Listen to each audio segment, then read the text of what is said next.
Fear of losing money, fear of making mistakes, fear of being judged. இந்த மாதிரி ஃபியர்ஸை அடிக்கிட்டே போகலாம். And இந்த மாதிரி ஃபியர்ஸ் எல்லாம் ஒன்று சேர்ந்து தான் நம்மளை உருப்படியாக ஒரு டெசிஷன் கூட எடுக்க விடுறதில்ல. இதனால தான் ஒரு வீடியோ பார்த்த உடனே நம்ம இன்வெஸ்ட்மெண்ட் பண்ணுறோம், இன்னொரு வீடியோ பார்த்த உடனே அந்த இன்வெஸ்ட்மெண்ட்டை ஸ்டாப்பும் பண்ணுறோம்.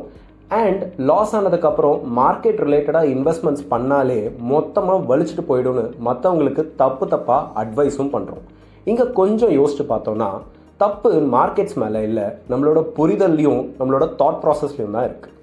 சைக்காலஜியில் ஒரு காக்னேட்டிவ் பயாஸ் இருக்குது, டன்னிங் க்ரூகர் எஃபெக்ட்னு சொல்லுவாங்க. ஒரு விஷயத்தை பற்றி அதிகமாக தெரிஞ்சவங்க யூஸ்வலாக அந்த விஷயத்தை பற்றி ரொம்ப கம்மியாக பேசுவாங்க. அதே விஷயத்த அறக்குறையாக புரிஞ்சுக்கிட்டவங்க அந்த விஷயத்தில் எக்ஸ்பர்ட் மாதிரி பேசுவாங்க. மார்க்கெட்ஸில் கொஞ்சம் எக்ஸ்பீரியன்ஸ் ஜாஸ்தியான உடனே கான்ஃபிடென்ஸ் ரொம்ப அதிகமாக இருக்கும், ஆனால் அண்டர்ஸ்டாண்டிங் அறக்குறையாக தான் இருக்கும். அந்த டைமில் என்ன ஆகும்னா ஸ்ட்ராங் ஒப்பீனியன்ஸ் வரும், லவுட் வாய்ஸஸ், சொல்லப்போனால் நாய்ஸஸ் வரும், அண்ட் எல்லா விஷயத்தையும் ரொம்ப சர்டனிட்டியோடு பேசுவாங்க. ஆனால் மார்க்கெட்ஸ் ரொம்ப காம்ப்ளெக்ஸான ஒன்று. இங்கே எக்ஸ்பீரியன்ஸ் அதிகமாக கான்ஃபிடென்ஸ் வராது, ஹியூமிலிட்டி தான் வரும்.